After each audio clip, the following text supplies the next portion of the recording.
What is a high value man? And do you agree?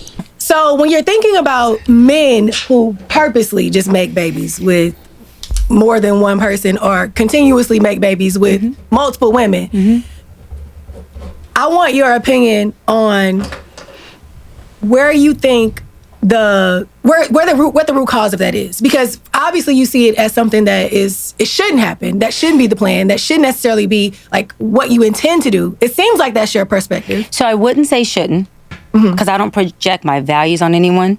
What I say is your decisions cause deficit or equity. Wait a minute. Your decisions cause deficit or equity. Equity. Deficits or equity. Your decisions. And so I don't think anyone should do anything. Bam. I think folks, if I had to say it should, the only thing they should do is say, when I make this decision, what comes with it? And am I willing and do I want to buy everything that comes with this? You said the word not on purpose. I got to push back on that. Because if I'm intimate with a man, even as a woman, and I allow him to enter my body with no contraceptive, and I end up pregnant, people want to say the word mistake so they can deflect from their decision. They want to say the word mistake so they can be in their avoidant behavior.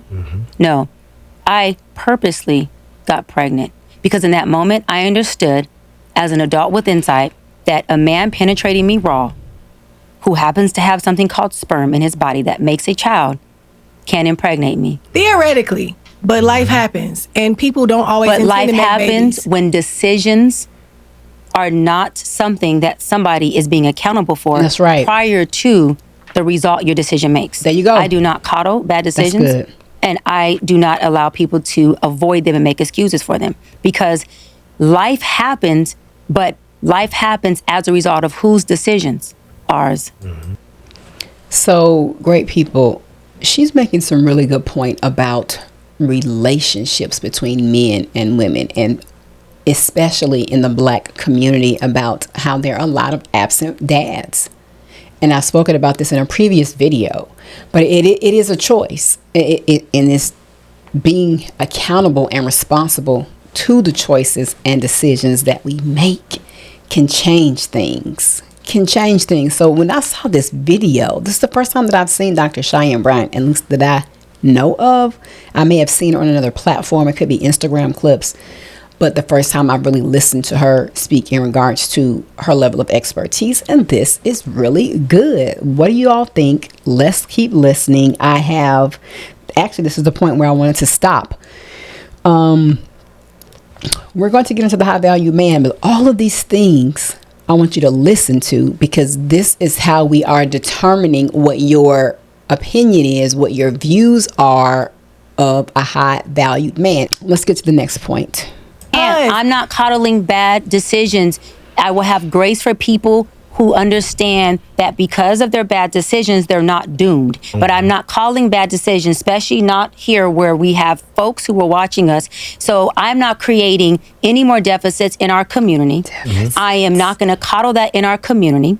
We have a very sensitive, coddled community, and I am not the one that's going to be on the bandwagon. It's not about coddling. It's about inspiring people who made those bad decisions to make the best of those decisions. And how you do that is making sure that they hold themselves accountable for the decisions that they made. Because before you can make a different decision, you have to have something called awareness. That's right. Awareness then creates accountability. If you're not accountable, you don't make different decisions. I'm sorry is not accountability. So how do you give the grace? When you say you do give them grace. I love that question. Great question. It is, you're not doomed. It is, let's take inventory and turn the lights on so we can take inventory of what is in this room, good and bad. Because just because you made one or two bad decisions doesn't mean that your inventory of your life doesn't also have amazing things going on there. Let's figure out how we can empower you. Let's figure out what the results are that your decisions have created, and let's figure out what are the resources you need to do different, to be better. If you are a mother who is single and you never wanted that, but you're there, how do we get you the resources to be the best mother you can be? How do we get you to make different decisions so that your babies who are watching you, which is called learned behavior, don't do the things you do? I am here to break generational pathologies. I am here to break dysfunctional pathologies. I'm not here to be liked. I'm not here to be on no bandwagon, and I'm not here to tell people, listen, you made bad decisions. That's okay, because I don't want to hurt your feelings. You've already hurt your own feelings. It's not about hurting You've feelings. already created. It's not. You've already created a trauma bond between yourself, that relationship, and those babies that you birthed. Yeah. Let's undo that. Let's, and we can do that. I agree with this part. We can do that with love and with grace. Yes. But that comes with also saying, here goes a mirror. Let's look at what's there. And I'm not here for deflection, and I'm not here for avoidant behavior. It doesn't get us anywhere but in the same cycle that we continuously repeat, and that is called generational curses if we want to go street terms, and it's called dysfunctional pathology if we want to go clinical terms. Well, there you have it. What do y'all think about this? Please let me know. This, what she's saying is so keen. I don't know. I mean, ditto, ditto, ditto. Nothing else for me to say. This is so spot on, and I'm so glad to hear somebody say this, especially about our community. Come on, pull up. Let's quit playing these games, people.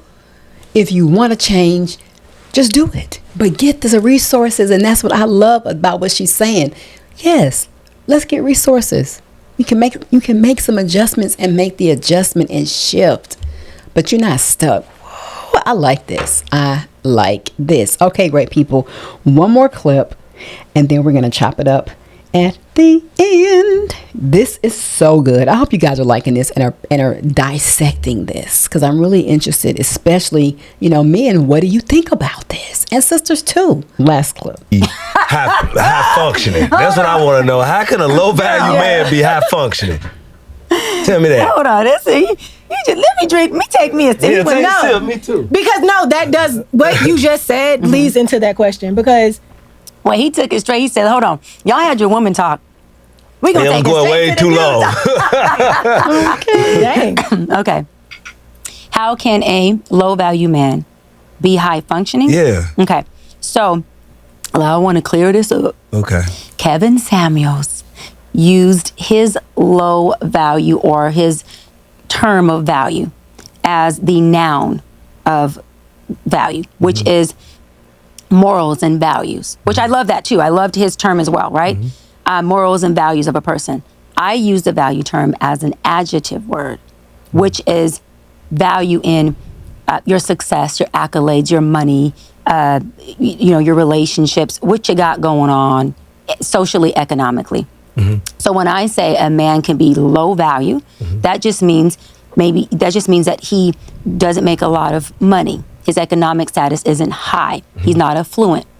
High functioning just means that this man has emotional intelligence. He has ability to regulate his emotions. He has ability to sit and create resolve with us and not bring in more impairment into our conversation, right?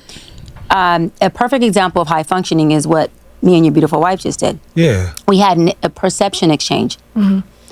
There's things that she heard me say that she pushed back on, but there was never a time where our emotions wouldn't allow us to receive each other. Right. Yeah, Right? And still not have a respectful conversation. And after this, still give a hug and love on each other and have a glass of wine if we wanted to, right? Yeah. So again, low value man is a man who just economically isn't affluent. I got you. Doesn't make a lot of money, just to put it out there easy. High functioning means this man can have a conversation.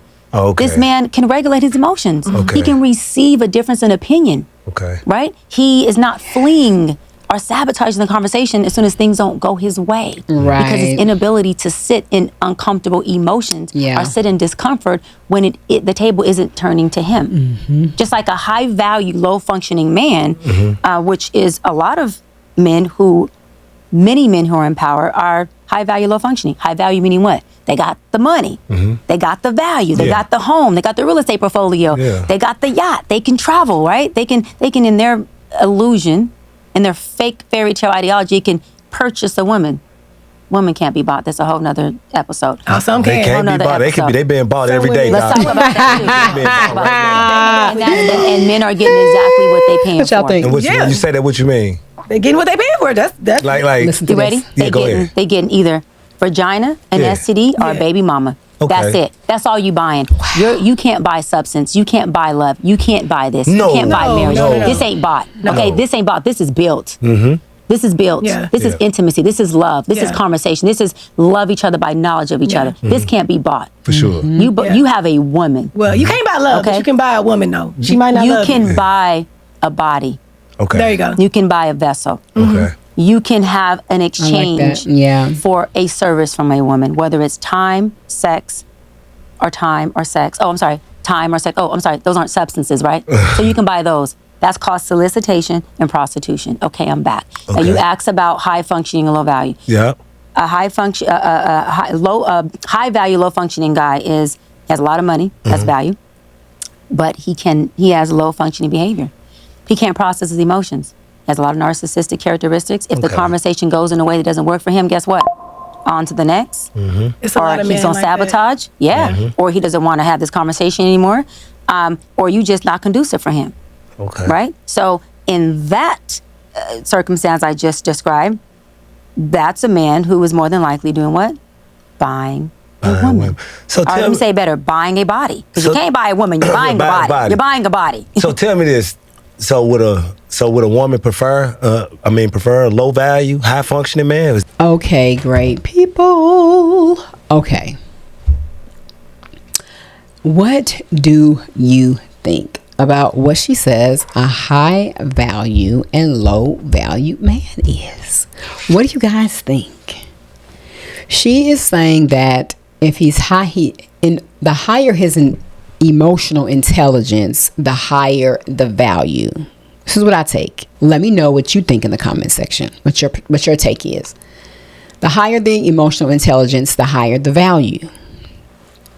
The lower the value, based off of what she's saying, would be the inability to be able to process and regurgitate emotions appropriately for the situation.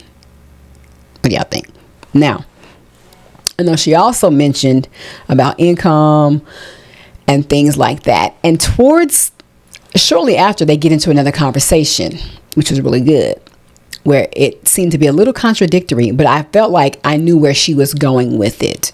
And technically, she was saying that it wasn't truly based off of things and money, especially if you're not trying to do anything. And I think she alluded to that the low valued man is one who has low emotional intelligence and is not trying to pursue things in life. Now, just because a salary is not what you want it to be, or may not be as much as hers, doesn't necessarily make him low value, or it would make him low value in regards to the amount he made, but not so far as character and emotional intelligence. I think that's where the controversy was coming in this podcast. But I wanted us to specifically focus on your thoughts of what she said, a high value man, and a lot that she was saying, those 3 points, but especially this one, and I'm glad you stayed till the end to get this, was that if he is not processing his emotions accordingly, it lowers his value. Plus all the other things that led up to this, not accepting responsibility, but she put it on 2 adults, not just the man, also the woman. But the man also has to be able to be willing to stand up and say, you know what? No, I don't want this. I want to be there with my family, so I'm going to refrain. Or if you decide to not refrain and you do it and you have a child, I'm going to be responsible with this woman and we are going to raise our child accordingly. And that's what we have not been getting enough of in the Black community. What you got to say? That's real. Like it or not, you already know how we move over here. You already know how we do it over here. Please, let's keep it all the way real. So I liked what she was saying. I am going to finish this.